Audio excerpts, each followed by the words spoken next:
Combattue par Londres, la politique du maréchal n'en est pas pour autant appréciée par les milieux politiques parisiens de la collaboration.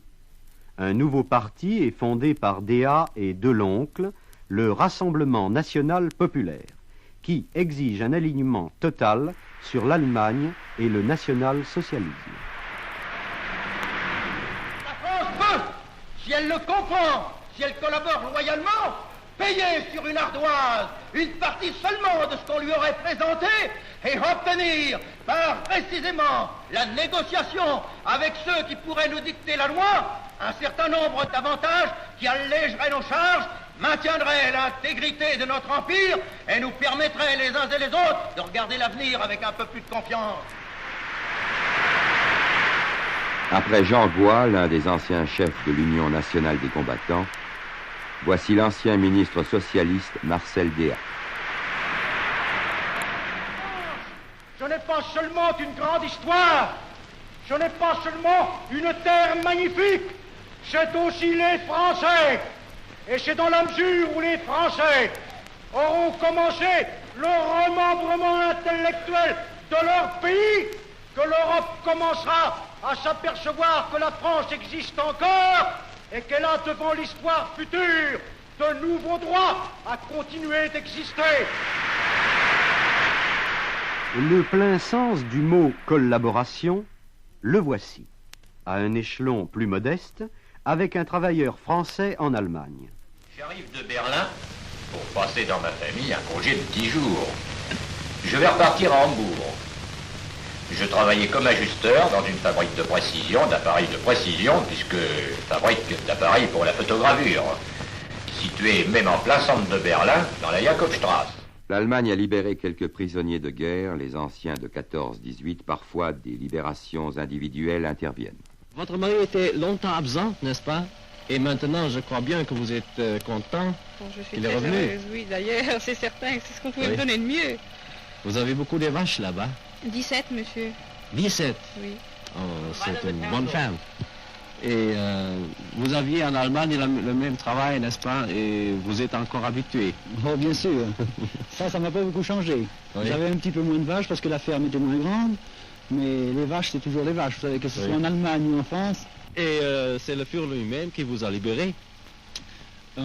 J'ai su par mon colonel de Stalag, quand on m'a convoqué d'aller au Stalag le 6 janvier, et le colonel m'a annoncé qu'en récompense de l'acte courageux que j'avais accompli, le Führer me libérait. Mais l'immense majorité des prisonniers restent dans les stalags ou dans les oflags, quelque part en Allemagne. Attends-moi, mon amour, avec un peu de chance, je serai bientôt de retour. Prenons patience. Attends-moi, mon amour, dans ce beau coin de France. Sans trêve, Georges Scapini négocie, s'interpose, plaide pour de nouvelles améliorations du sort des prisonniers. Il n'est pas dans les usages de la guerre que l'on relâche les prisonniers. Je me suis adressé aux autorités allemandes et j'ai demandé au Führer chancelier d'Allemagne de vouloir bien prendre en considération la situation des familles, celle des enfants en particulier privés de leur père. C'est ainsi, messieurs, que vous avez pu être mis en congé de captivité. Cet aveugle de guerre est devenu l'ambassadeur des prisonniers, tandis que Fernand de Brinon est, fait unique dans l'histoire, ambassadeur de France à Paris. Nous entendons prouver que la France est prête à fournir volontairement sa contribution au monde qui s'édifie, et nous mettons simplement sous les yeux le principal de son apport. Depuis le renvoi de Pierre Laval, après un bref intermède flandin, c'est l'amiral Darlan qui est devenu le chef du gouvernement de Vichy. Français, méfiez-vous et secondez le gouvernement dans sa très lourde tâche. Il est bon de vous rappeler que l'armistice n'est pas la paix. L'armistice est une suspension des hostilités dans des conditions fixées par le vainqueur et acceptées par le vaincu. Il peut être dénoncé unilatéralement par le vainqueur. Pour la France, ne pas appliquer loyalement l'armistice et donner de ce fait motif aux vainqueurs de le dénoncer, équivaudrait au suicide pour elle et pour son empire. Appliquer l'armistice sans essayer d'en atténuer les conditions, c'est maintenir l'état de choses dont vous souffrez grandement. L'armistice étant un acte signé par l'Allemagne et par nous, si nous voulons le modifier, il nous faut négocier avec l'Allemagne. Son gouvernement est particulièrement soucieux de l'éducation des jeunes et veut leur inculquer le culte du travail et de la terre. Pour remplacer les prisonniers, ils devront aider à la moisson de 1941. Écoutez, Georges Lamiran, secrétaire général de la jeunesse. Jeunes de 17 à 21 ans, ceux d'entre vous qui sont actuellement sans travail, et vous, étudiants, lycéens, qui allez être en vacances, c'est à vous qu'il appartient de remplacer les absents. À vous qu'il appartient d'assurer la rentrée des récoltes de France. Enrôlez-vous au service de la terre. Le maréchal vous convie, pour le peuple de France, à faire sa moisson. La terre, elle, ne ment pas, a dit le maréchal. Vous, les fils de cette terre, vous ne faillirez pas à vos devoirs, car vous feriez mentir la France, et la France, comme la terre, ne ment pas. Au travail, au travail, au travail. Semons le grain de la lumière, semons le grain de la beauté, de la terre nourricière, jailliront les fleurs de liberté. Gaiement pour la France éternelle, donnons nos cœurs, donnons nos bras. La plus belle pour nous c'est elle, c'est par nous qu'elle vivra. Plein air, nature, effort physique, camaraderie sont les mots d'ordre que donnent aux jeunes les représentants du gouvernement. Nous faisons le serment. Nous faisons le serment. De nous unir. De nous unir. Et de mettre toutes nos forces. Et de mettre toutes nos forces. Notre foi. Notre foi. Notre ardeur. Notre ardeur. Au service du maréchal. Au service du maréchal. Au service de la France. Au service de la France.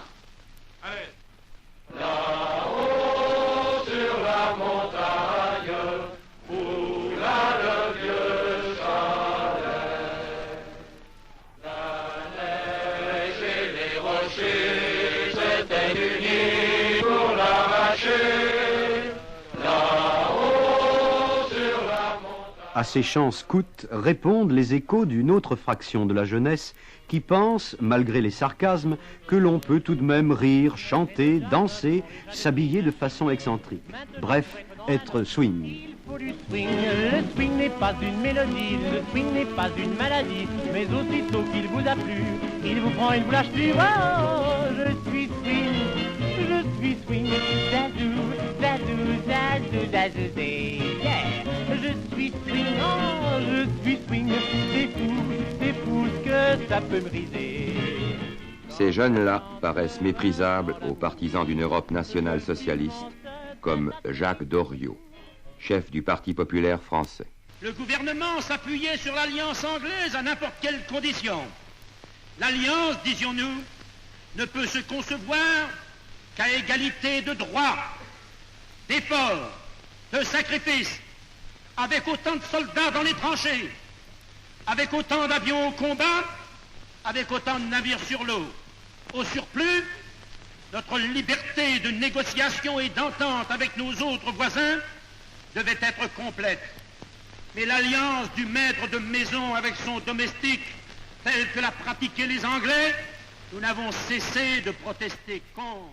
S'il n'y a pas en France de parti nazi, il en existe dans les pays germaniques occupés, et notamment en Hollande, où le Führer s'appelle Anton Mussert. Ons land is voor het grootste deel gespaard gebleven. Onze krijgsgevangenen of hun krijgsgevangenen zijn losgelaten. Wanneer gij dat alles denkt, als ge dan u eens even wilt bedenken, dat niet Duitsland hier zou gezeten hebben, maar dat de Canadezen of de Engelsen of de Franse troepen hier het bewind zouden.